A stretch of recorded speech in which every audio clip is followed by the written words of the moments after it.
angel said unto them, Fear not, for behold, I bring you good tidings of great joy, which shall be to all people. For unto you is born this day in the city of David a Savior, which is Christ the Lord.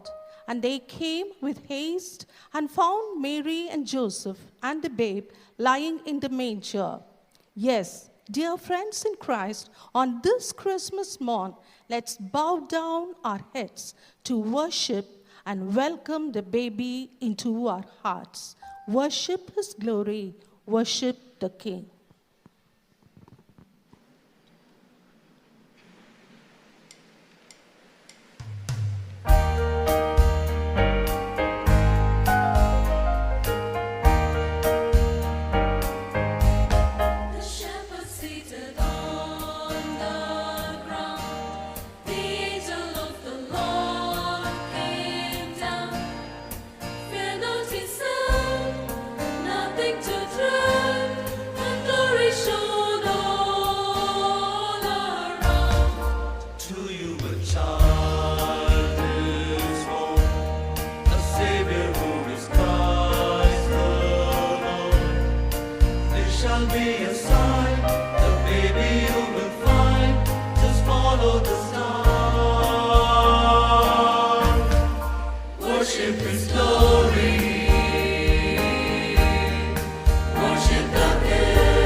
To the King of Kings and Lord of Lords. May this Christmas bring hope, joy and peace into all our life. விண்ணின் மேன்மைகளை துறந்து மண்ணிலே பாலகனாக அவதரித்த எங்கள் பரிசுத்தம் நிறைந்த நல்ல ஆண்டவரே, மகிழ்ச்சி நிறைந்த கிறிஸ்து பிறப்பு பண்டிகை நாளுக்காக ஆண்டவரை போற்றுகின்றோம். பெத்தலையில் பாலகனாக அவதரித்த ஆண்டவருடைய பரிசுத்த சமூகத்திலே உம்மை ஆராதிப்பதற்காக ஒருமித்து கூடிவர தேவரீர் எங்களுக்கு அருள் புரிந்தபடியால் நன்றி நிறைந்த இருதயத்தோடு கர்த்தரை துதிக்கின்றோம். ஆண்டவருடைய பரிசுத்த நாமத்தை மகிமைப்படுத்துகின்றோம். ஏகோபித்து தெய்வ சமூகத்திலே கூடி வந்திருக்கின்ற கர்த்தருடைய பிள்ளைகள் ஒவ்வொருவரையும் ஆண்டவர் ஆசீர்வதியும். மெய்யாகவே ஆண்டவருடைய பரிசுத்த பிரசன்னத்தை நாங்கள் உணர்ந்து கொள்ளவும், ஆண்டவருக்கு மகிமை செலுத்தவும், தெய்வ சமூகத்திலே எங்களை அர்ப்பணிக்கவும் ஆண்டவர் அருள் தர ஜபிக்கின்றோம். தொழுகையின் தொடக்க முதல் நிறைவு மட்டும் ஆண்டவருடைய இன்ப சமூகம் எங்களோடு கூட இருந்து வழி நடத்த வேண்டும் என்று மீட்பர் இயேசு கிறிஸ்துவின் வழியாய் மிகவும் தாழ்மையோடு ஜபிக்கின்றோம். ஜெபம் கேளும் எங்கள் ஜீவனுள்ள நல்ல பிதாவே, ஆமேன்.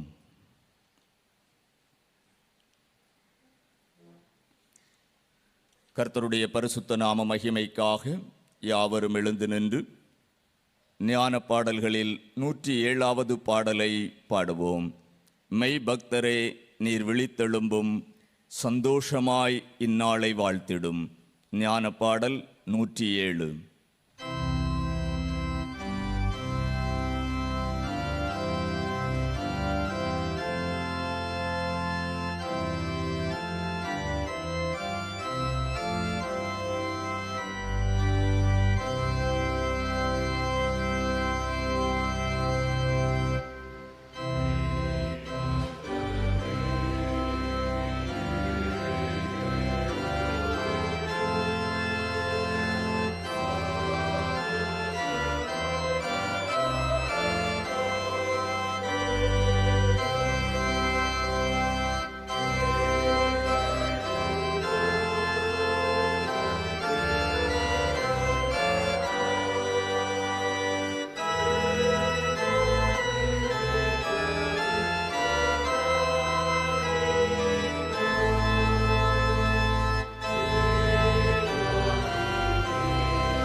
முறையாக வாசிப்பதற்காக தரப்பட்டுள்ள சங்கீதம் 96வது சங்கீதம்.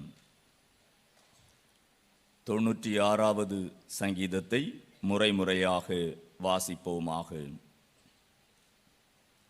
கர்த்தருக்கு புதுப்பாட்டை பாடுங்கள், பூமியின் குடிகளே, ஆண்டவர் ஆசீர்வதிப்பீராக. பெத்லகேல் பாலகனாக அவதரித்த ஆண்டவருடைய பிறப்பை கொண்டாடுகின்ற பொழுது ஆண்டவர் அருளுகின்ற தெய்வீக தரிசனங்களை பெற்றுக்கொள்ளவும் தெய்வ சமூகத்திலே எங்களை அர்ப்பணித்துக் கொள்ளவும் ஆண்டவர் அருள் செய்ய வேண்டும் என்று சொல்லி நாங்கள் ஜெபிக்கின்றோம். இத்தொழுகையிலே வர இயலாதபடி சரீர பலவீனங்களினாலே கஷ்டப்படுகின்ற குடும்ப அங்கத்தினர்களுக்காக ஜெபிக்கிறோம். தேவரீர் பலப்படுத்தி உம்முடைய கிருபையினால் தாங்கி வழிநடத்த நாங்கள் ஜெபிக்கின்றோம். தெய்வ சமூகத்திலே உம்முடைய வார்த்தைகளை கேட்க ஜெபத்தோடு நாங்கள் ஆயத்தப்படுகிறோம். உம்முடைய மெல்லிய சத்தத்தை கேட்க இந்த பண்டிகை நாளிலும் ஆண்டவர் எங்களுக்கு அருள் தருவீராக.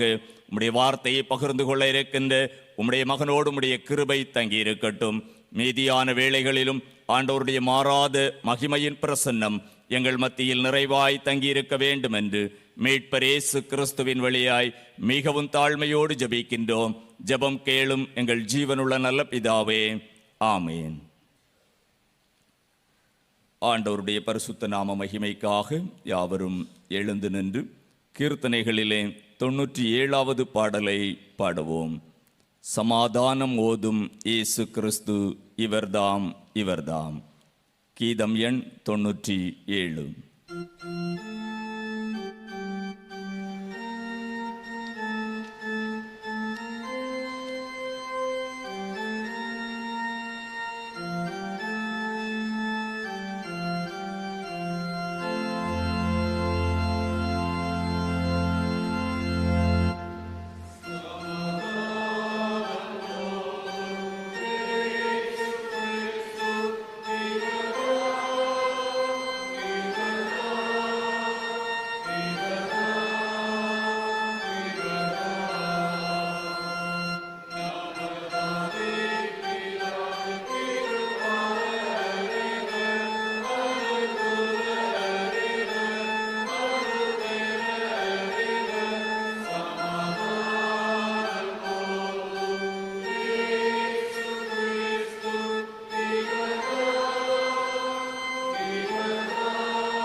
சபையார் அமருங்கள்.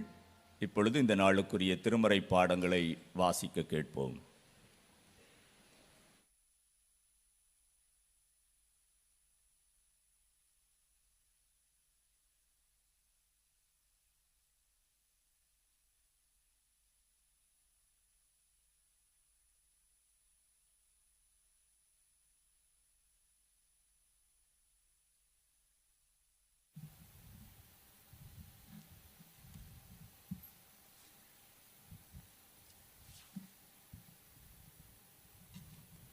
வாசிக்கும்படியாக கொடுக்கப்பட்ட பழைய ஏற்பாட்டின் திருமறை பகுதி ஏசாயா 9ஆம் அதிகாரம் 1 முதல் 7 வசனங்கள் முடிய.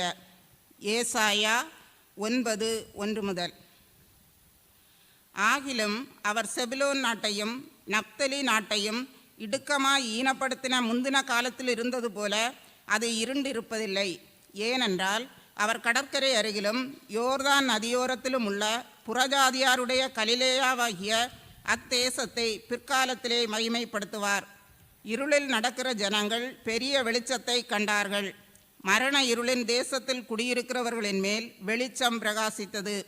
அந்த ஜாதியை திரளாக்கி அதற்கு மகிழ்ச்சியை பெருக பண்ணினீர். அறுப்பில் மகிழ்கிறது போலவும் கொள்ளையை பங்கிட்டு கொள்கையில் களி கூறுகிறது போலவும் உமக்கு முன்பாக மகிழ்கிறார்கள். மீதியானியரின் நாளில் நடந்தது போல அவர்கள் சுமந்த நுகத்தடியையும் அவர்கள் தோளின் மேலிருந்த மிலாற்றையும் அவர்கள் ஆளோட்டியின் கோலையும் முறித்து போட்டீர். அமளியா யுத்தம் பண்ணுகிற வீரருடைய ஆயுத வர்க்கங்களும் இரத்தத்தில் புரண்ட உடுப்பும் அக்கினிக்கு இரையாக சுட்டரிக்கப்படும். நமக்கு ஒரு பாலகன் பிறந்தார், நமக்கு ஒரு குமாரன் கொடுக்கப்பட்டார். கர்த்தத்துவம் அவர் தோளின் மேல் இருக்கும். அவர் நாமம் அதிசயமானவர், ஆலோசனை கர்த்தா, வல்லமையுள்ள தேவன், நித்திய பிதா, சமாதான பிரபு எனப்படும். தாவீதின் சிங்காசனத்தையும் அவனுடைய ராஜ்யத்தையும் அவர் திடப்படுத்தி அதை இது முதற்கொண்டு என்றென்றைக்கும் நியாயத்தினாலும் நீதியினாலும் நிலைப்படுத்தும்படிக்கு அவருடைய கர்த்தத்துவத்தின் பெருக்கத்துக்கும் அதன் சமாதானத்துக்கும் முடிவில்லை. சேனைகளின் கர்த்தருடைய வைராக்கியம் இதை செய்யும். பாடம் முடிந்தது. கடவுளே உமக்கு ஸ்தோத்திரம் உண்டாவதாக.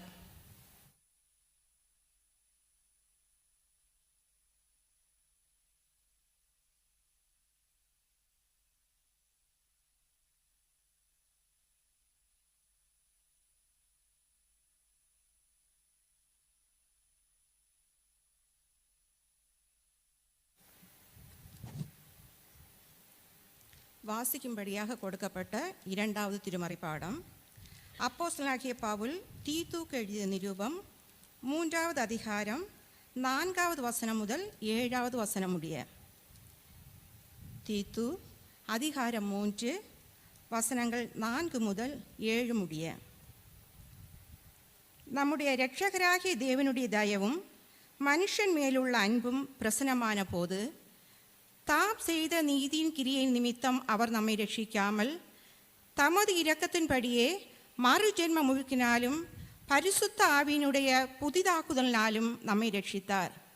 தமது கிருபையினாலே நாம் நீதிமான்களாக்கப்பட்டு நித்திய ஜீவனுண்டாகும் என்கின்ற நம்பிக்கையின்படி சுதந்திரராகத்தக்கதாக அவர் தமது இரட்சகராகிய இயேசு கிறிஸ்து மூலமாய் அந்த பரிசுத்த ஆவியை நம்மேல் சம்பூரணமாய் பொழிந்தருளினார் என்பதே. இயேசுவே உமக்கு மகிமை உண்டாவதாக.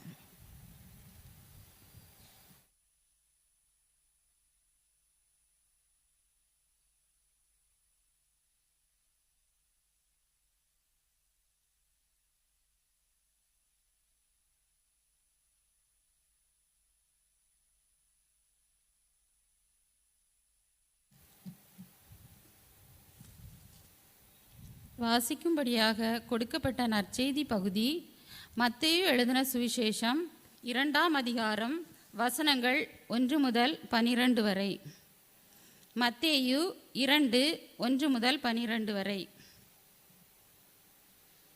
ஏரோது ராஜாவின் நாட்களில் யூதேயாவில் உள்ள பெத்லெகேமிலே இயேசு பிறந்த பொழுது கிழக்கிலிருந்து சாஸ்திரிகள் எருசலேமுக்கு வந்து, யூதருக்கு ராஜாவாக பிறந்திருக்கிறவர் எங்கே?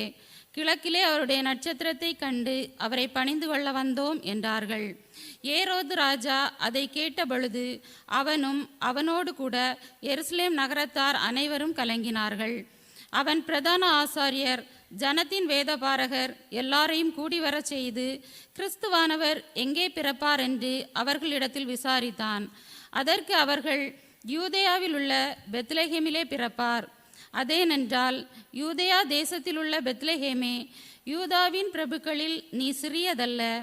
என் ஜனமாகி இஸ்ரவேலை ஆளும் பிரபு உன்னிடத்திலிருந்து புறப்படுவார் என்று தீர்க்கதரிசியினால் எழுதப்பட்டிருக்கிறது என்றார்கள்.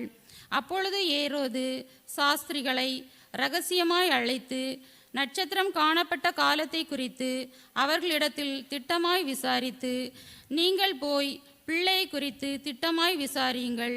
நீங்கள் அதை கண்ட பின்பு நானும் வந்து அதை பணிந்து கொள்ளும்படி எனக்கு அறிவிங்கள் என்று சொல்லி அவர்களை பெத்லெகேமுக்கு அனுப்பினான். ராஜா சொன்னதை அவர்கள் கேட்டு போகையில், இதோ அவர்கள் கிழக்கிலே கண்ட நட்சத்திரம் பிள்ளை இருந்த ஸ்தலத்திற்கு மேல் வந்து நிற்கும் வரைக்கும் அவர்களுக்கு முன் சென்றது. அவர்கள் அந்த நட்சத்திரத்தை கண்டபோது மிகுந்த ஆனந்த சந்தோஷமடைந்தார்கள். அவர்கள் அந்த வீட்டுக்குள் பிரவேசித்து பிள்ளையையும் அதன் தாயாகிய மரியாளையும் கண்டு சாஷ்டாங்கமாய் விழுந்து அதை பணிந்து கொண்டு தங்கள் பொக்கிஷங்களை திறந்து பொன்னையும் தூப வர்க்கத்தையும் வெள்ளை போலத்தையும் அதற்கு காணிக்கையாக வைத்தார்கள். பின்பு அவர்கள் ஏரோதின் இடத்திற்கு திரும்பி போக வேண்டாம் என்று சொப்பனத்தில் தேவனால் எச்சரிக்கப்பட்டு வேறு வழியாய் தங்கள் தேசத்திற்கு திரும்பி போனார்கள் என்பதே. நற்செய்தி பகுதி வாசித்து முடிந்தது. கிறிஸ்துவே உமக்கே மகிமை உண்டாவதாக.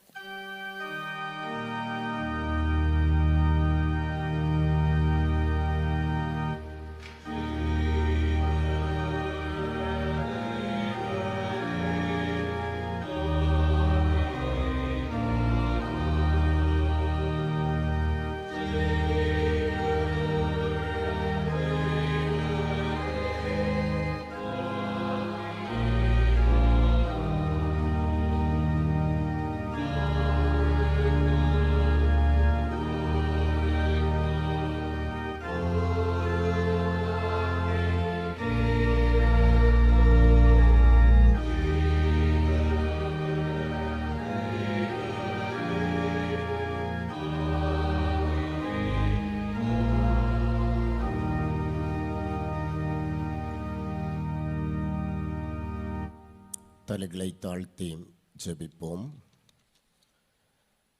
மனுக்குலத்தை மீட்பதற்காக மானிட பிறவி எடுத்த எங்கள் அன்பின் ஆண்டவரே, உம்முடைய திருப்பிறப்பு தினமாகிய இந்த வரலாற்று சிறப்புமிக்க நாளுக்காக ஆண்டவரை ஸ்தோத்தரிக்கிறோம். இந்த கிறிஸ்து பிறப்பு தினத்திலும் ஆண்டவருடைய ஆலய பிரகாரங்களிலே பல நாம் கிறிஸ்துவை தரிசிக்க உம்முடைய பிள்ளைகளாகிய எங்களை அழைத்து வந்திருக்கிறீர்.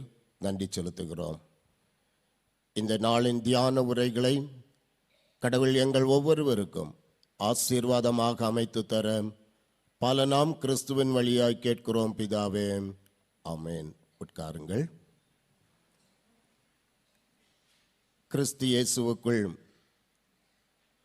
மிகவும் அருமையான உடன் விசுவாசிகளே, மனுக்குலத்தை மீட்பதற்காக மானிட பிறவி எடுத்த இயேசு கிறிஸ்துவனுடைய பரிசுத்தமுள்ள நாமத்தினாலே உங்கள் அனைவருக்கும் கிறிஸ்து பிறப்பு நல்வாழ்த்துக்களை தெரிவித்துக் கொள்கின்றோம். மனுக்குலத்தை மீட்க இந்த உலகத்திலே மனிதனாக அவதரித்த கடவுள் உங்கள் அனைவருடைய வாழ்க்கையிலும் தேவதூதர்கள் சொன்னவனமாய், இதோ எல்லா ஜனத்திற்கும் மிகுந்த சந்தோஷத்தை உண்டாக்கும் நற்செய்தியை உங்களுக்கு அறிவிக்கிறோம் என்று சொன்னவனமாய் மிகுந்த மகிழ்ச்சியை தருகின்ற நாட்களாக இந்த பண்டிகை நாட்கள் அமைய ஆண்டவர் அருள் தருவாராக.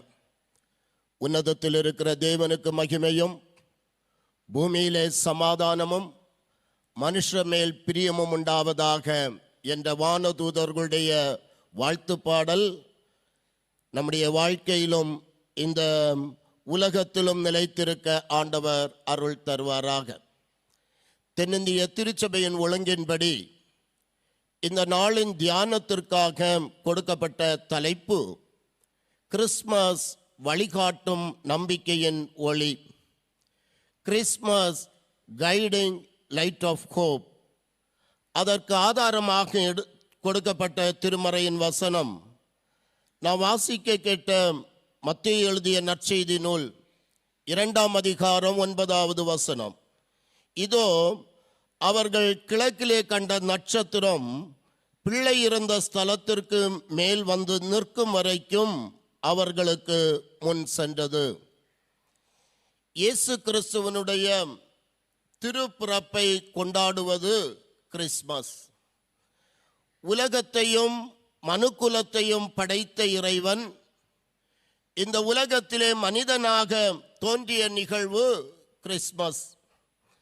இயேசு கிறிஸ்துவனுடைய பிறப்பு அனைத்துலக மக்களுக்கும் மிகுந்த மகிழ்ச்சியை தருகின்ற நற்செய்தியாய் இந்த உலகத்தின் மக்கள் அனைவருக்கும் அறிவிக்கப்பட்டது. கிறிஸ்மஸ் இறை மக்களுக்கு மகிழ்வையும் சமாதானத்தையும் கொடுக்கும் நாள். ஏனெனில் அது ஆண்டவருடைய திட்டம் நிறைவேற்றப்பட்ட நாள் என்பதை திருமறை நமக்கு போதிக்கின்றது. இயேசு கிறிஸ்துவனுடைய பிறப்பிலே ஆண்டவருடைய அன்பு, தியாகம் இவைகளெல்லாம் வெளிப்பட்டது. நாம் இந்த உலகத்திலே பெற்றுக்கொண்ட மீட்பை இந்த கிறிஸ்மஸ் நமக்கு நினைப்பூட்டி நிற்கின்றது. படைப்பின் தொடக்கத்திலிருந்தே மனிதன் கடவுளுடைய நிலையை எட்டி பிடிப்பதற்கு முயன்றான். நீங்கள் தேவர்களைப் போல் இருப்பீர்கள் என்று தீயோன் சாத்தான் சொன்னபோது அதை நம்பி விலக்கப்பட்ட மரத்தின் கனியை புசித்த போது ஆதி பெற்றோர் தெய்வ நிலையை அடையவில்லை, மாறாக இழிநிலையை அடைந்தார்கள் என்று திருமறை படைப்பின் வரலாறு நமக்கு கற்றுத்தருகின்றது. தன்னுடைய சாயலிலே படைக்கப்பட்ட மக்கள் இழிநிலை அடைந்தபோது அந்நிலையிலிருந்து அவர்களை மீட்பதற்காக மனுமக்களுடைய பரிதாப நிலையை கண்ட கடவுள் தன்னுடைய தெய்வத்தன்மையிலிருந்து மனித நிலைக்கு தாழ்ந்து வந்தார். மனிதனுடைய அழிவிலிருந்து அவனை மீட்டு மீண்டும் இறைவனோடு தன்னுடைய தன்மையிலே பங்கு தந்தார் என்று திருமறை போதிக்கின்றது. இந்த மறை உண்மையை இயேசு கிறிஸ்துவனுடைய பிறப்பு உணர்த்தி நிற்கின்றதை நாம் பார்க்கின்றோம். கிறிஸ்து மனிதனாக பிறந்தது கடவுளுடைய மனித நேயத்தை வெளிப்படுத்தி நிற்கிறது. பொதுவாக ஒரு இல்லத்திலே பிள்ளை பிறந்தால் இல்லத்தாருக்கு, குடும்பத்தாருக்கு மகிழ்ச்சி. ஒரு நாட்டிலே பிள்ளை பிறந்தால் அல்லது நாட்டு மன்னனுக்கு, நாட்டின் தலைவருக்கு பிள்ளை பிறந்தால் அந்த நாட்டு மக்களுக்கு மகிழ்ச்சி. இங்கிலாந்து தேசத்திலே இளவரசர் வில்லியம்ஸ் கதே மிடில்டன் தம்பதியருக்கு 2013ஆம் ஆண்டு ஜூலை மாதம் 22ஆம் தேதி ஜார்ஜ் அலெக்சாண்டர் லூயிஸ் என்ற மகன் பிறந்தார். இந்த இளவரசருக்கு இந்த மகன் பிறந்தபோது இங்கிலாந்து தேசம் மக்கள் அனைவரும் இணைந்து மிக மகிழ்ச்சியாக அந்த பிறப்பின் தினத்தை கொண்டாடினார்கள். அன்றைய தினத்திலே இங்கிலாந்து தேசத்தினுடைய புகழ்பெற்ற பத்திரிகையாகிய சன் பத்திரிகை, SUN சன் பத்திரிகை அன்றே ஒரு தினமும் தன்னுடைய பெயரை SON சன் என்று மாற்றி அந்த பிள்ளையை சிறப்பித்ததாம். ஆம், மன்னனுக்கு குழந்தை பிறந்தால் நாட்டிற்கு மகிழ்ச்சி.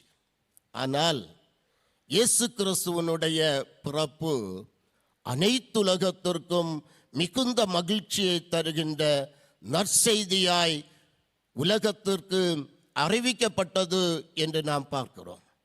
அருமையான ஆண்டவருடைய பிள்ளைகளே, இயேசு கிறிஸ்துவனுடைய பிறப்பு நிகழ்விலே வழி தெரியாமல் முடிவெடுக்க முடியாமல் இருந்த அநேக மக்களுக்கு இயேசு கிறிஸ்துவனுடைய பிறப்பின் செய்திகள் வழிகாட்டுகின்ற நம்பிக்கையின் ஒளியாக இருந்ததை இந்த நாளின் திருமறை பகுதிகள் நமக்கு கற்றுத்தருகிறது.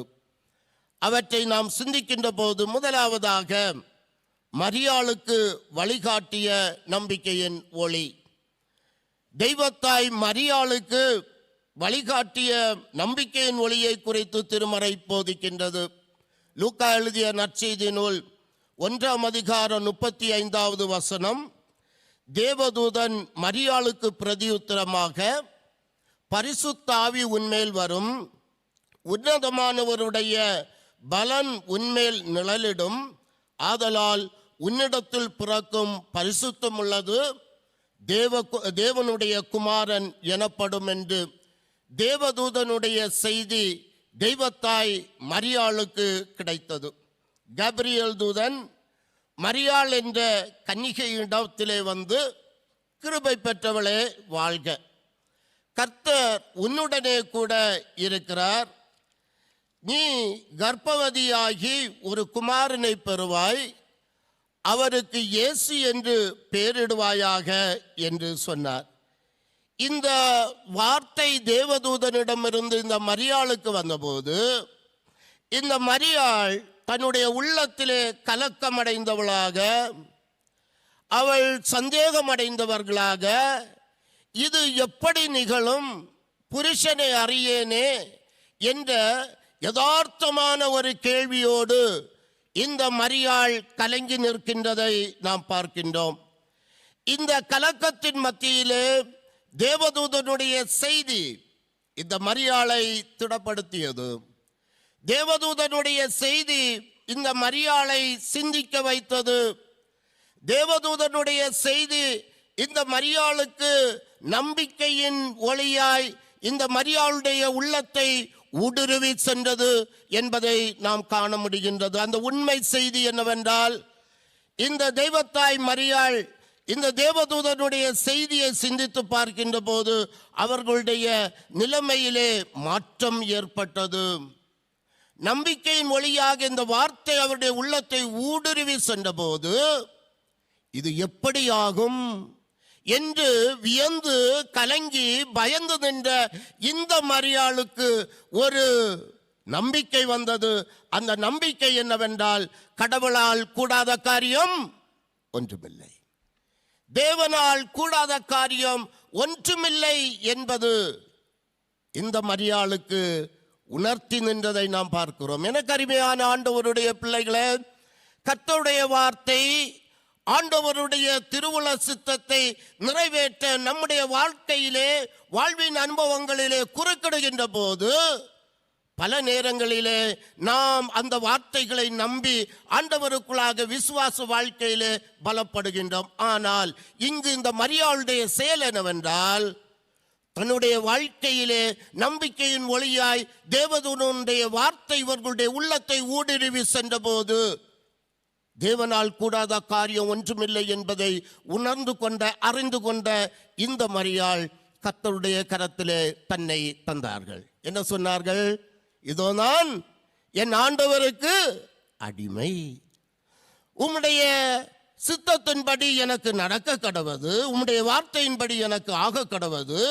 லூக்கா எழுதிய நற்செய்தி நூல் 1ஆம் அதிகாரம் 48வது வசனத்திலே நாம் பார்க்கின்ற போது அவர் சொல்கின்றார், இதோ இது முதல் எல்லா சன்னதிகளும் என்னை பாக்கியவதி என்பார்கள். எப்படி ஆகும் என்று கேட்ட மரியாள், இங்கு ஆண்டவருடைய வார்த்தை அவர்களை சந்தித்த போது அவர்கள் இப்போது சொல்கிறார்கள், இதோ இது முதல் எல்லா சன்னதிகளும் என்னை பாக்கியவதி என்பார்கள் என்று சொல்லப்படுகிறது. அருமையான ஆண்டவருடைய பிள்ளைகளை, இயேசு கிறிஸ்துவுடைய பிறப்பிலே எல்லா நிகழ்வுகளும் எந்த நிகழ்வுகளை நாம் எடுத்துக்கொண்டாலும் இயேசு கிறிஸ்துவனுடைய பிறப்பிலே எல்லா நிகழ்வுகளும் ஆண்டவருடைய திருவுள திட்டத்தின்படி, கடவுளுடைய திட்டத்தின்படி நடந்தது என்று நாம் பார்க்கிறோம். ஈசா என்னும் அடிமரத்திலிருந்து ஒரு துளிர் தோன்றி அதன் வேர்களிலிருந்து ஒரு கிளை எழும்பி செழிக்கும். இதோ ஒரு கன்னிகை கர்ப்பவதியாகி ஒரு குமாரனை பெறுவாள். அவருக்கு இம்மானுவேல் என்று பெயரிடுவார். நமக்கு ஒரு பாலகன் பிறந்தார், நமக்கு ஒரு குமாரன் கொடுக்கப்பட்டார். கர்த்தத்துவம் அவர் தோளின் மேல் இருக்கும். அவர் நாமம் அதிசயமானவர், ஆலோசனை கர்த்தா, வல்லமையுள்ள தேவன், நித்திய பிதா, சமாதான பிரபு எனப்படும். எப்ராத்தா எனப்பட்ட பெத்லெகேமே, நீ யூதேயாவில் உள்ள ஆயிரங்களுக்குள்ளே சிறியதாயிருந்தும் இஸ்ரவேலை ஆளப்போகிறவர் உன்னிடத்திலிருந்து புறப்பட்டு என்னிடத்தில் வருவார். இவைகளெல்லாம் ஆண்டவருடைய திட்டங்கள். இந்த திட்டங்கள் எல்லாம் இயேசு கிறிஸ்துவுடைய பிறப்பிலே நிறைவேறியது என்று நாம் பார்க்கிறோம். இவைகளெல்லாம், இந்த ஆண்டவருடைய திட்டங்கள் எல்லாம் பறைசாற்றி நிற்க தேவதூதன் இப்போது மரியாளிடத்திலே சொல்கிறார்கள், பரிசுத்தாவி உன்மேல் நிழலிடும் என்று சொல்லி இந்த மரியாளிடத்திலே ஏற்படுகின்ற நிகழ்வை சொன்னபோது ஆண்டவருடைய திட்டத்திற்கு மரியாள் தன்னை அர்ப்பணித்தார்கள் என்று நாம் பார்க்கிறோம். ஆம், மரியாள் வழியாக ஆண்டவருடைய திட்டம் இந்த உலகத்திலே நிறைவேறியதை நாம் பார்க்கிறோம். மரியாள் இறைவனுடைய திட்டம், பெத்லெகேம் இறைவனுடைய திட்டம், மாட்டுத் தொழுவம் இறைவனுடைய திட்டம், நட்சத்திரம் இறைவனுடைய திட்டம், ஆயர் முதல் அறிஞர் வரை தரிசித்தது இறைவனுடைய திட்டம். ஏரோதுவிற்கு பயந்து பிள்ளையை எகிப்திற்கு எடுத்துக்கொண்டு ஓடினது இறைவனுடைய திட்டம். அவருடைய பிறப்பை குறித்து தீர்க்கதரிசி முன் அறிவிக்கின்ற போது சொல்கின்றார், அவர் நாமம் அதிசயமானவர், அவர் அதிசயமானவர். ஆம், இயேசு கிறிஸ்துவுடைய பிறப்பு அதிசயமானது என்று நாம் பார்க்கிறோம். மண்ணை படைத்த இறைவன் மண்ணிலே பிறந்தது அதிசயம். மனிதனை படைத்த இறைவன் மனிதனாக பிறந்தது அதிசயம். கன்னிகை பரிசுத்தாவியினாலே கர்ப்பம் தரித்தது அதிசயம். வானத்து நட்சத்திரம் வழிகாட்டியது அதிசயம். வானதூதர்கள் சொன்ன செய்தி அதிசயம். யோசேப்பு மரியாளை ஏற்றுக்கொண்ட விதம் அதிசயம். இயேசுவானவரை, பிள்ளை இயேசுவை எகிப்திற்கு கொண்டு செல்லப்பட்ட அனுபவம் அதிசயம். ஆம், இயேசு கிறிஸ்துவுடைய பிறப்பு அதிசயம். அவர் அதிசயமானவர். அருமையான கர்த்தருடைய பிள்ளைகளே, இயேசு கிறிஸ்துவனுடைய பிறப்பின் செய்தி மரியாளுக்கு சொல்லப்பட்ட போது அது நம்பிக்கையின் ஒளியாய் அவர்களுடைய உள்ளத்தை ஊடுருவி சென்றபோது இறை திட்டங்கள் எல்லாம் அவர்கள் வழியாக நிறைவேற்றப்பட்டது என்று நாம் பார்க்கின்றோம். இரண்டாவதாக நாம் பார்க்கின்ற போது மேய்ப்பர்களுக்கு வழிகாட்டிய நம்பிக்கையின் ஒளியை நாம் பார்க்கிறோம். மேய்ப்பர்களுக்கு வழிகாட்டிய நம்பிக்கையின் ஒளி. லூக்கா எழுதிய நற்செய்தி நூல் 2ஆம் அதிகாரம் 10வது வசனம். தேவதூதன் அவர்களை நோக்கி, பயப்படாதிருங்கள், இதோ எல்லா ஜனத்திற்கும் மிகுந்த சந்தோஷத்தை உண்டாக்கும் நற்செய்தியை உங்களுக்கு அறிவிக்கிறேன் என்றார். இயேசு கிறிஸ்துவனுடைய பிறப்பு அனைத்து மக்களுக்கும் பெரும் மகிழ்ச்சியை தருகின்ற நற்செய்தியாய் தூதன் மெய்ப்பர்களுக்கு அறிவித்தார். ஆனால் இயேசு கிறிஸ்துவனுடைய பிறப்பு சூழல் மகிழ்ச்சியை தருகின்ற சூழலாக மாத்திரம் அமையவில்லை. மாறாக பல அவலங்கள் நிறைந்த அனுபவமாக இயேசு கிறிஸ்துவனுடைய பிறப்பு இருந்தது. சத்திரத்தில் இடம் மறுக்கப்பட்டு விலங்கினங்களை அடைக்கின்ற தொழுவத்திலே இயேசு சுவாமி பிறந்தார். இயேசு கிறிஸ்து பிறந்தபோது அநேக ஆண் குழந்தைகள் கொல்லப்பட்டார்கள். மத்தேயு எழுதிய நற்செய்தி நூல் 2ஆம் அதிகாரம் 17வது வசனத்திலே நாம் பார்க்கின்ற போது, ராமாவிலே ஒரே புலம்பலும் பேரழுகையுமாயிருந்தது. ராகேல் குழந்தைகளுக்காக அழுது கொண்டிருந்தாள். ஆறுதல் பெற மறுக்கிறாள். ஏனென்றால் அவர் குழந்தை அவரோடு இல்லை என்று நாம் பார்க்கிறோம். பல அவலங்கள், பல கண்ணீர், பல அங்கலாய்ப்புகள், வேதனைகள் இயேசு கிறிஸ்துவுடைய பிறப்பின் நாளிலே நேரங்களிலே நடந்தது. காரணம், இயேசு கிறிஸ்துவனுடைய பிறப்பு மகிழ்ச்சியான் செய்தியாய் சொல்லப்பட்ட போது தன்னுடைய பதவிக்கு ஆபத்து வந்துவிடுமோ என்று அஞ்சிய ஏரோதுவனுடைய செயலினாலே, தன்னுடைய பதவிக்கு ஆபத்து வந்துவிடுமோ என்று எண்ணின ஏரோதுவனுடைய செயலினாலே அநேக மக்களுக்கு துயரம் வந்தது. திருமறை ஒன்றை நமக்கு கற்றுத்தருகிறது. ஏரோதுவனுடைய சூழ்ச்சியோ, ஏரோதுவனுடைய அதிகாரமோ, ஏரோதுவனுடைய படைபலமோ, இயேசு கிறிஸ்துவனுடைய பிறப்பையோ, இயேசு கிறிஸ்துவனுடைய பிறப்பின் மூலமாக அனைத்துலகத்திற்கும் வழங்கப்பட்ட மகிழ்ச்சியையோ தடுத்துவிட முடியவில்லை என்று நாம் பார்க்கிறோம். லூக்கா எழுதிய நற்செய்தி நூல் 2ஆம் அதிகாரம் 8-9 வசனங்களிலே நாம் பார்க்கின்ற போது, மேய்ப்பர்கள் வயல்வெளிகளில் தங்கி இரவில் தங்கள் மந்தைகளை காத்து கொண்டிருந்த போது கர்த்தருடைய மகிமை அவர்களை சுற்றிலும் பிரகாசித்தது. கர்த்தருடைய மகிமை அவர்களை சுற்றிலும் பிரகாசித்தது. அவர்கள் மிகவும் பயந்தார்கள் என்று சொல்லப்படுகிறது. இப்போது தூதன் மேய்ப்பர்களிடத்திலே, மரியாளிடத்திலே பயப்படாதே என்று திடப்படுத்தினாரே, அதே வண்ணமாக இங்கு தூதன் இந்த மேய்ப்பர்களிடத்திலே பயப்படாதிருங்கள் என்று சொல்லி, இதோ அனைத்து மக்களுக்கும் மிகுந்த சந்தோஷத்தை தருகின்ற நல்ல செய்தியை உங்களுக்கு அறிவிக்கிறேன் என்று சொல்லி இயேசு கிறிஸ்துவனுடைய பிறப்பின் செய்தியை வயல்வெளிகளிலே மந்தைகளை காத்து கொண்டிருந்த மேய்ப்பர்களுக்கு சொல்லப்பட்டது என்று நாம் பார்க்கிறோம். இந்த செய்தி இந்த மேய்ப்பர்களுடைய உள்ளத்திலே ஊடுருவி சென்ற நம்பிக்கையின் செய்தியாய் இந்த மக்களுக்கு, மேய்ப்பர்களுக்கு காணப்பட்டதை திருமறை நமக்கு போதிக்கின்றது. மேய்ப்பர்கள் யார்? மேய்ப்பர்கள் எகிப்தியருக்கு அருவருப்பானவர்கள். இவர்கள் நாடோடிகள். இவர்கள் சாட்சி சொல்ல தகுதியற்றவர்களாக கருதப்பட்டவர்கள். நீதிமன்றத்திலே போய் ஒரு மேய்ப்பன் போய் சாட்சி சொல்ல முடியாது. அந்த சாட்சியை அவர்கள் ஏற்றுக்கொள்ள மாட்டார்கள். அவர்கள் ஒதுக்கப்பட்டவர்கள், இப்படி சொல்வார்கள். அவரை அந்த மக்கள் வீடு இல்லாதவர்கள், அலைந்து திரும்பவர்கள், நாடோடிகள், homeless people, helpless people, hopeless people கூட.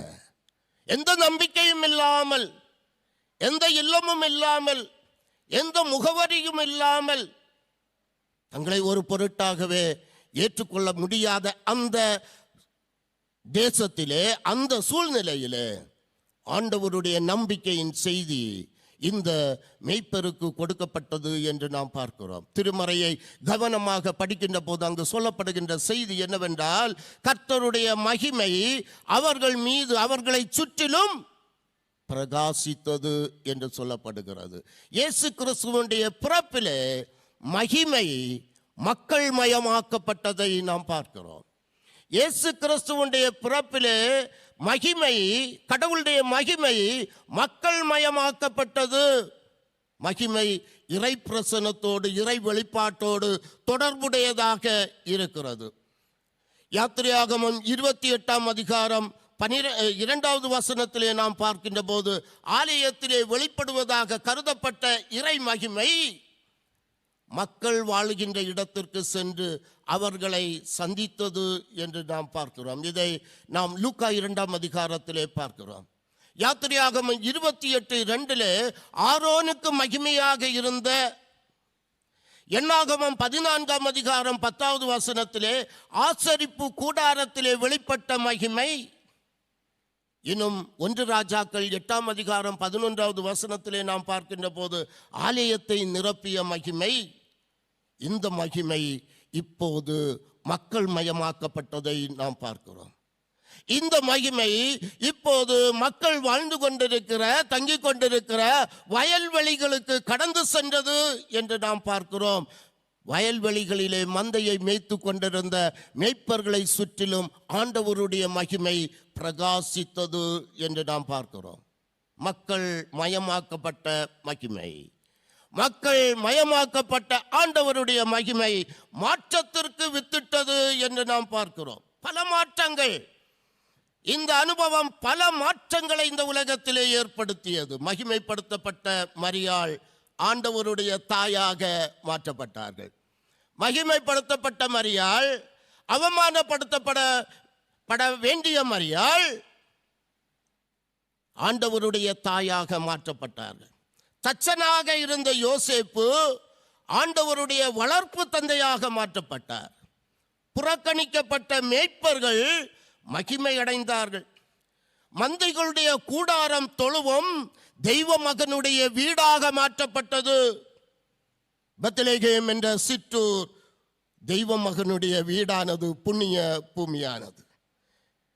இந்த பெத்லகேம் சிற்றூர் புண்ணிய பூமி, அது ஒரு புனித இடமாக மாற்றப்பட்டது என்று நாம் பார்க்கிறோம். யோவான் 17ஆம் அதிகாரம் 22வது வசனத்திலே இயேசுநாதர் சொன்னார், நீர் எனக்கு தந்த மகிமையை நான் அவர்களுக்கு கொடுத்தேன்.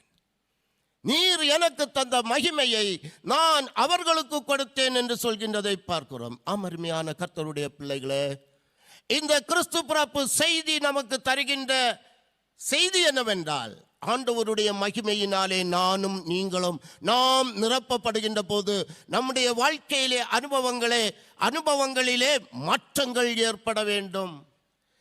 கிறிஸ்மஸை நாம் ஏதோ கொண்டாடுகின்றோம், மகிழ்ச்சியாக இருக்கிறோம், புத்தாடைகளை உடுத்திக் கொள்கிறோம், அருண்சுவை உணவுகளை நாம் உட்கொள்கின்றோம், மற்றவர்களுக்கு உதவி செய்கிறோம், எல்லாம் நல்லதுதான். ஆனால் கிறிஸ்து பிறப்பின் செய்தி சொல்லப்பட்ட போது இந்த மரியாளுக்கு கிடைத்த அனுபவம், இந்த மேய்ப்பர்களுக்கு கிடைத்த அனுபவம், இந்த சாஸ்திரிகளுக்கு கிடைத்த அனுபவம் நமக்கு இருக்கிறதா? சிந்திக்க அழைக்கப்படுகின்றவர்களாக இருக்கிறோம். கிறிஸ்மஸ் கொண்டாட்டம் அல்ல, அனுபவங்களாக மாற்றப்பட வேண்டும். இத்தனை கிறிஸ்மஸ்களை கொண்டாடி இருக்கிறேன் என்பதை விட இந்த கிறிஸ்மஸை நான் அனுபவித்திருக்கிறேன். எல்லா ஜனத்திற்கும் மிகுந்த சந்தோஷத்தை தருகின்ற அந்த சந்தோஷத்தை, மகிழ்ச்சியை, சமாதானத்தை நான் என்னுடைய வாழ்க்கையிலே அனுபவித்திருக்கிறேன் என்பதுதான் உண்மையான Christmas. Christmas is an experience rather than celebration என்று சொல்வார்கள். கொண்டாட்டத்தை விட கிறிஸ்மஸ் நமக்கு அனுபவமாக மாற்றப்பட வேண்டும். என்ன அனுபவம்? எல்லா ஜனங்களுக்கும் மிகுந்த சந்தோஷத்தை தருகின்ற செய்தி. நம்முடைய வாழ்க்கையிலே, தனிப்பட்ட வாழ்க்கையிலே, குடும்ப வாழ்க்கையிலே இந்த சந்தோஷத்தின் மகிழ்ச்சி உண்டா? இல்லை என்றால், ஆண்டவருடைய பரிசுத்த ஆலயத்திலே நாம் கடந்து வந்திருக்கின்ற போது, ஆண்டவருடைய மகிமை நம்மை சுற்றிலும் பிரகாசிக்கின்ற போது, ஆண்டவருடைய வார்த்தைகளை நாம் கேட்கின்ற போது நம்முடைய வாழ்க்கையிலே மாற்றங்கள் ஏற்பட வேண்டும். இந்த மேய்ப்பர்களுடைய வாழ்க்கையிலே மாற்றம் ஏற்பட்டது. மூன்றாவதாக, நிறைவாக நாம் பார்க்கின்ற போது சாஸ்திரிகளுக்கு வழிகாட்டிய நம்பிக்கையின் ஒளியை நாம் பார்க்கிறோம்.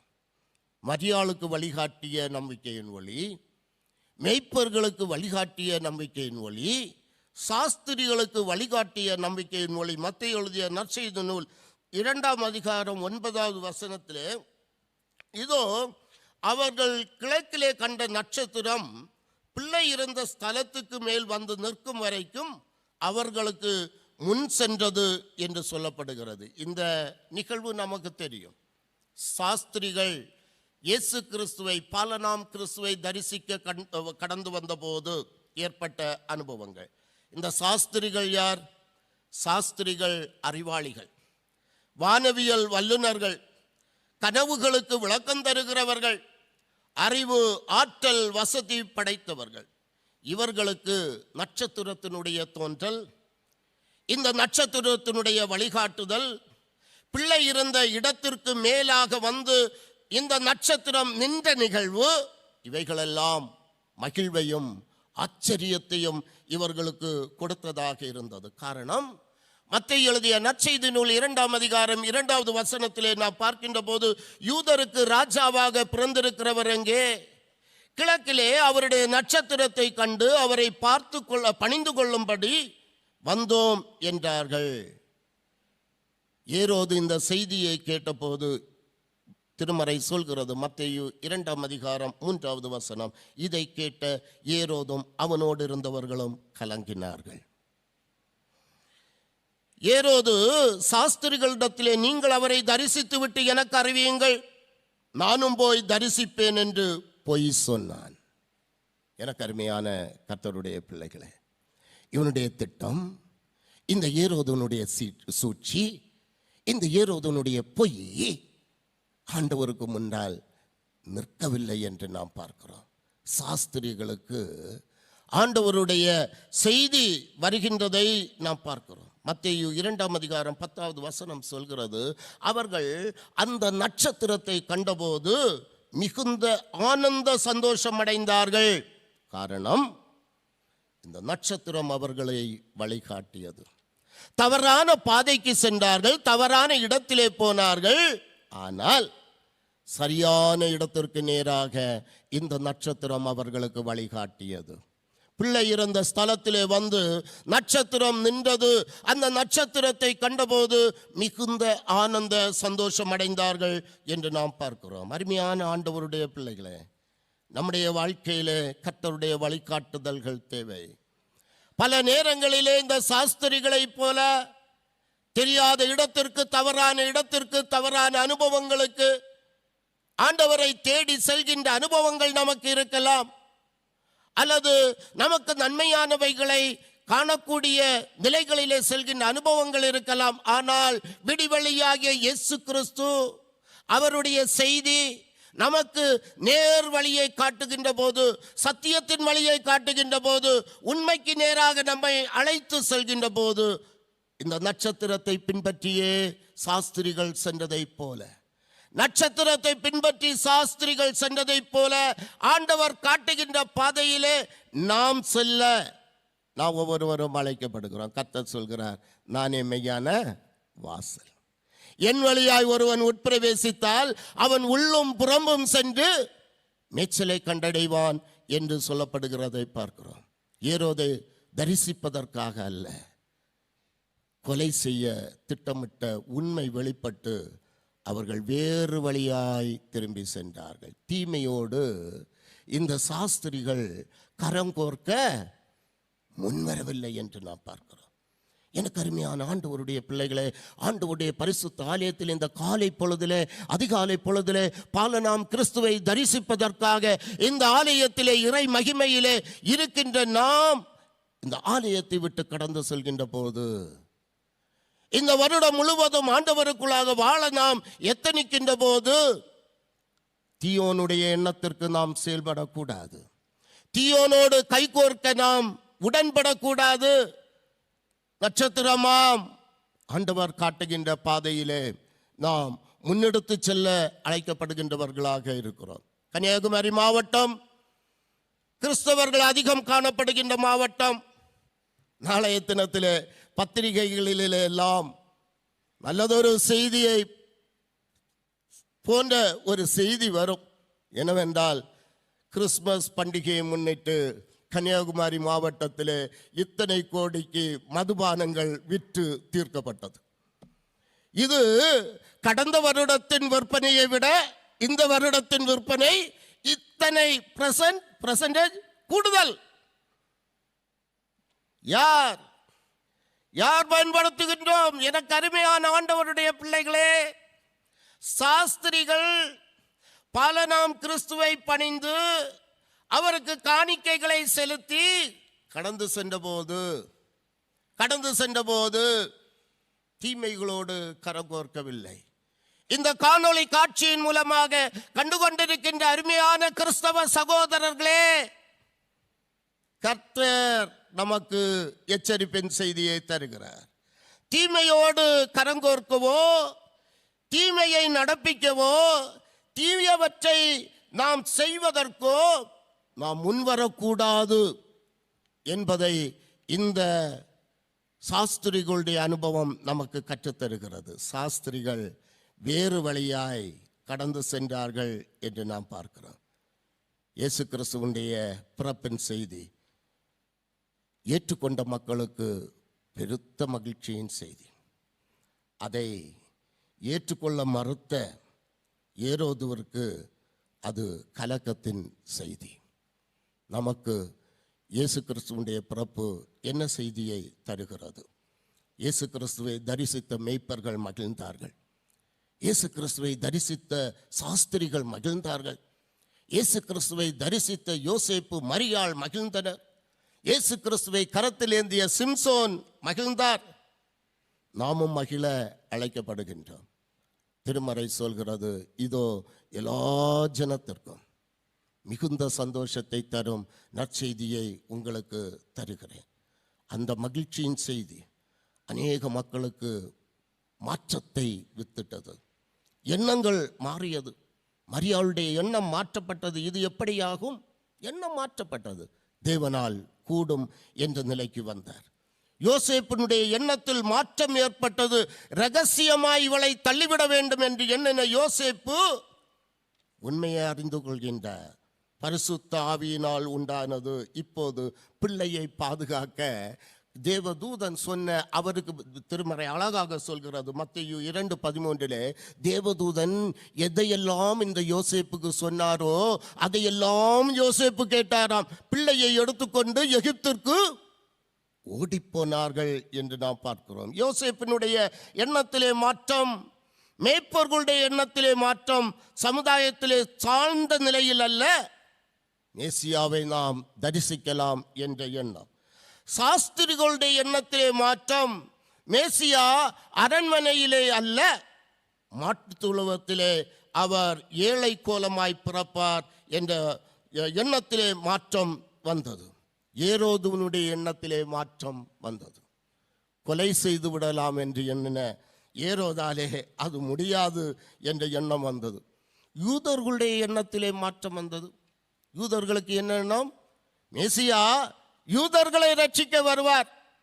இயேசு கிறிஸ்துவுடைய பிறப்பிலே யூதர்களுடைய மன எண்ணத்திலே மாற்றம் வந்தது.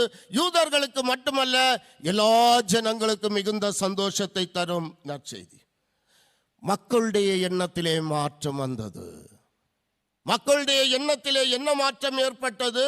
நாசரேத்தூரிலிருந்து எந்த நன்மையும் வராது என்று எண்ணின மக்களுடைய எண்ணத்திலே மாற்றம் வந்தது என்று நாம் பார்க்கிறோம். மரத்திலே தொங்கி மரித்தவன் சபிக்கப்பட்டவன் என்று எண்ணிக்கொண்டிருந்த மக்களுடைய வாழ்க்கையிலே இயேசு கிறிஸ்துவுடைய வாழ்வின் அனுபவம் மாற்றத்தை ஏற்படுத்தியதை நாம் பார்க்கிறோம். அருமையான ஆண்டவருடைய பிள்ளைகளே, கிறிஸ்து பிறப்பு பண்டிகையை ஆண்டவருடைய கிருபையினாலே இந்த வருடமும் கண்டு அதை நாம் கொண்டாடி கொண்டிருக்கிறோம். நம்முடைய வாழ்க்கையிலே இந்த கிறிஸ்மஸ் ஒரு மாற்றத்திற்கு வித்திட வேண்டும். மரியாள் சொன்னதைப் போல, ஆண்டவரே நான் உமக்கு அடிமை என்று சொல்லக்கூடிய எண்ணங்கள் நமக்கு வர வேண்டும். சாஸ்திரிகளைப் போல தீமையோடு கை கோர்க்காமல் கர்த்தர் காட்டுகின்ற பாதையிலே செல்ல வேண்டும்.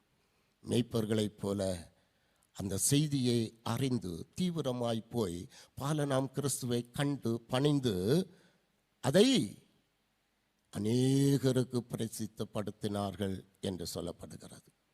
அருமையான ஆண்டவருடைய பிள்ளைகளே, கிறிஸ்மஸ் கொண்டாட்டம், மகிழ்ச்சி, அதோடு கூட ஒரு செய்தியை கூட அது சொல்லி நிற்கிறது. அது என்னவென்றால், கிறிஸ்மஸ் இயேசு கிறிஸ்துவுடைய பிறப்பின் செய்தி அநேக மக்களுக்கு சொல்லப்பட வேண்டிய செய்தி. இந்த தொழுகையிலே ஆயிரக்கணக்கான மக்கள் கலந்து கொண்டிருக்கிறீர்கள். எனக்கு அருமையான ஆண்டவருடைய பிள்ளைகளே, இந்த கிறிஸ்து பிறப்பு தினத்தில் ஒரு தீர்மானத்தை எடுத்துக்கொள்வோமா? ஒரு தீர்மானத்தை எடுத்துக்கொள்வோமா? இந்த அன்பின் செய்தியை, இந்த நல்ல செய்தியை, இந்த வாழ்வு தருகின்ற செய்தியை நம்முடைய வாழ்நாட்களில் ஒரு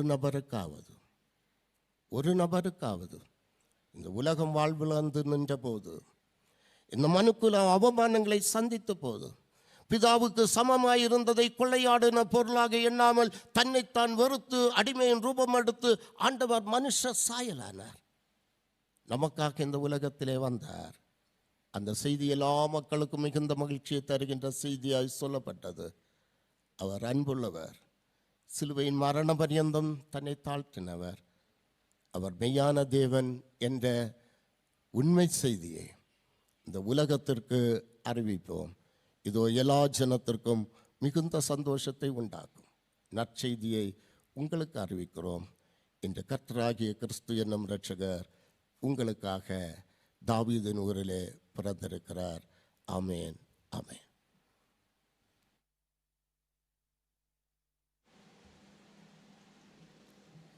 யாவரும் எழுந்து நம்முடைய விசுவாசத்தை அப்போஸ்தலர் விசுவாச பிரமாணத்தின் வாயிலாக இணைந்து அறிக்கை செய்வோம். வானத்தையும் பூமியையும் படைத்த சர்வ வல்லமையுள்ள பிதாவாகிய தேவனை விசுவாசிக்கிறேன். அவருடைய ஒரே குமாரனாகிய நம்முடைய நாதர் இயேசு கிறிஸ்துவையும் விசுவாசிக்கிறேன். அவர் பரிசுத்த ஆவியினாலே கன்னிமரியாளிடத்தில் உற்பவித்து பிறந்தார். பொந்திய பிலாத்துவின் காலத்தில் பாடுபட்டு சிலுவையில் அறையுண்டு மரித்து அடக்கம் பண்ணப்பட்டு பாதாளத்தில் இறங்கினார். 3ஆம் நாள் மரித்தோரிடத்திலிருந்து எழுந்தருளினார். பரமண்டலத்துக்கு ஏறி சர்வ வல்லமையுள்ள பிதாவாகிய தேவனுடைய வலது பார்சத்திலே வீற்றிருக்கிறார். அவ்விடத்திலிருந்து உயிருள்ளோரையும் மரித்தோரையும் நியாயம் தீர்க்க வருவார்.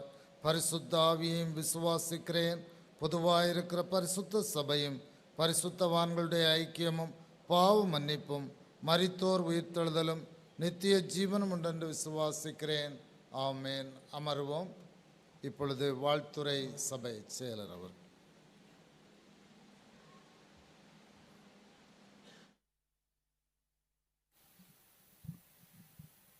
அன்பிற்கினியவர்களே, தேவன் தம்முடைய ஒரே பேரான குமாரனை விசுவாசிக்கிறவன் எவனோ அவன் கெட்டு போகாமல் நித்திய ஜீவனை அடையும்படிக்கு அவரை தந்தருளி இவ்வளவாய் உலகத்தில் அன்பு கூர்ந்தார்.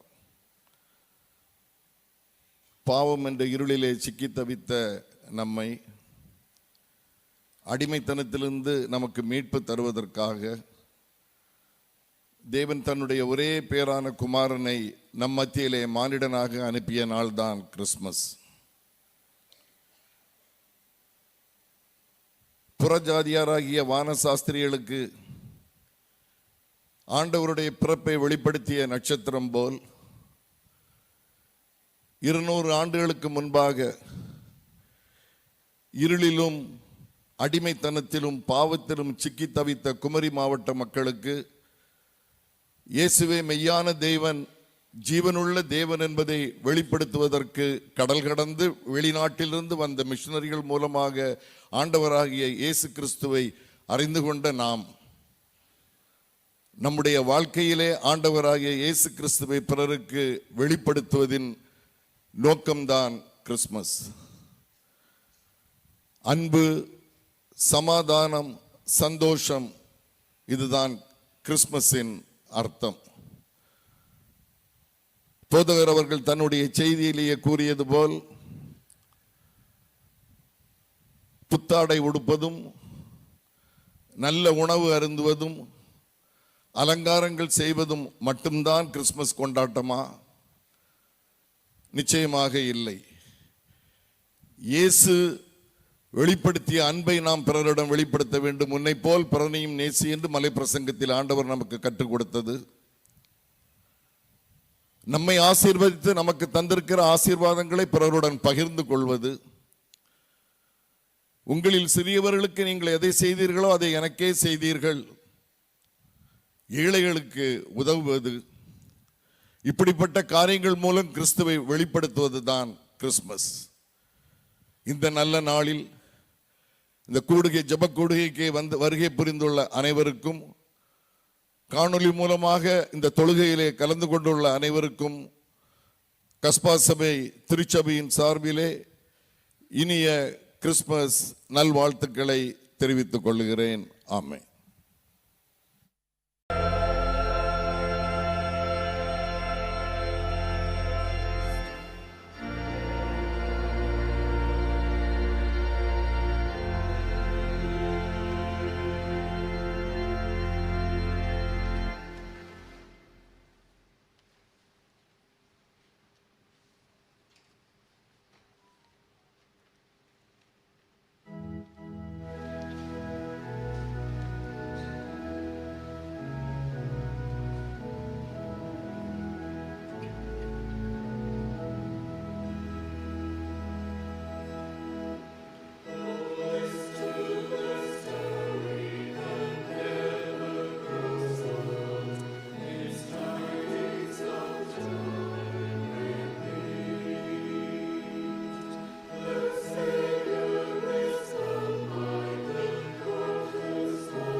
நாம் படைத்திருக்கின்ற காணிக்கைகளுக்காக ஆண்டவரை நோக்கி ஜெபிப்போம்.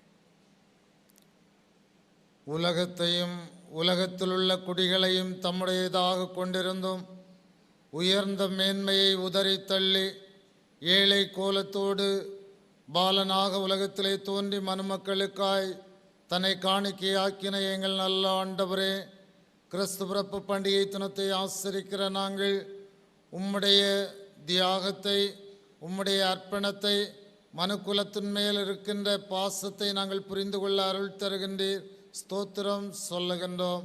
அவ்விதமாக நீர் மனு உரு ஏற்றபடியினாலே நாங்கள் வாழ்வு பெற்றோம் என்ற நிச்சயத்தோடு இந்த நாளிலும் பண்டிகையை ஆசரிக்கவும் கையின் காணிக்கைகளால் உம்மை மகிமைப்படுத்தவும் எங்களுக்கு நீர் அருள் தந்திருக்கிறீர். நன்றி சொல்லுகின்றோம். அருமையான தம்முடைய பிள்ளைகள் படைத்திருக்கின்ற அனைத்து காணிக்கைகளையும் உம்முடைய அன்பின் கரத்திலே நாங்கள் அர்ப்பணிக்கின்றோம். இவற்றை அங்கீகரித்து தம்முடைய பிள்ளைகள் மென்மேலும் ஆசீர்வாதத்தோடு வாழ, சாட்சியாய் வாழ நீர் ஒவ்வொருவருக்கும் அனுகிரகம் செய்தருளும். இறை மைந்தன் இயேசுவின் மூலம் வேண்டுகிறோம் பிதாவே, ஆமென். நிறைவு பாடலாக யாவரும் எழுந்து ஞான பாடல்களில் 109வது பாடலை பாடுவோம். பக்தரே வாரும் ஆசை ஆவலோடும் 109வது ஞான பாடல்.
ஜெபம் செய்வோம். உன்னதத்திலிருந்து தோன்றிய அருணோதயமாக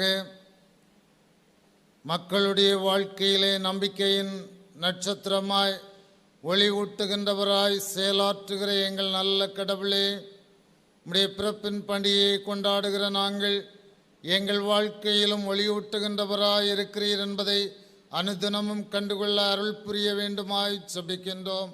இருண்ட நிலைகளிலே நாங்கள் தவழ்ந்து செல்லுகின்ற பொழுதும் எங்களுக்கு ஆண்டவர் இருக்கிறார், எங்களோடு இருக்கிறார் என்ற மெய் விசுவாசத்திலே நாங்கள் முன்னேறி செல்ல இந்த பண்டிகையின் ஆசரிப்பு எங்களுக்கு உதவியாயிருக்க அருள் புரிவீராக.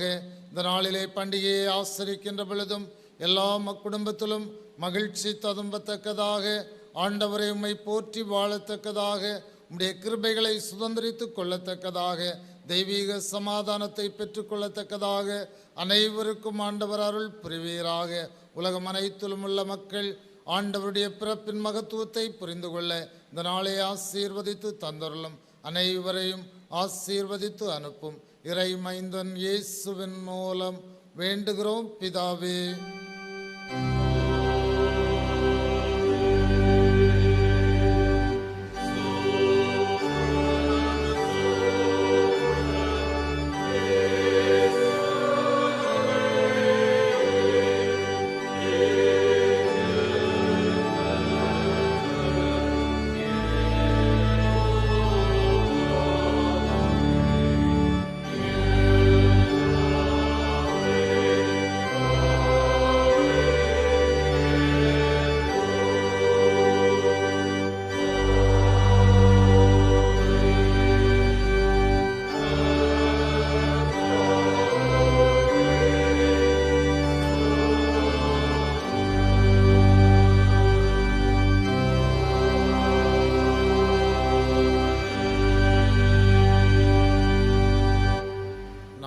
ஆண்டவராகிய இயேசு கிறிஸ்துவின் கிருபையும் பிதாவாகிய தேவனுடைய அன்பும் தூய ஆவியானவருடைய ஐக்கியம் உங்கள் அனைவரோடும் பண்டிகை நாளாகிய இந்த நாள் முழுமையிலும் வருகின்ற காலங்களிலும் நிலைத்திருப்பதாக.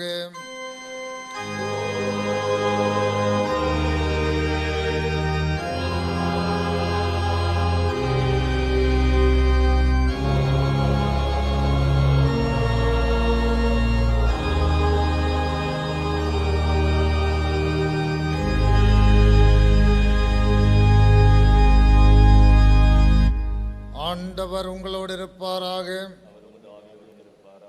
தேவ சமாதானத்துடன் சென்று வாருங்கள்.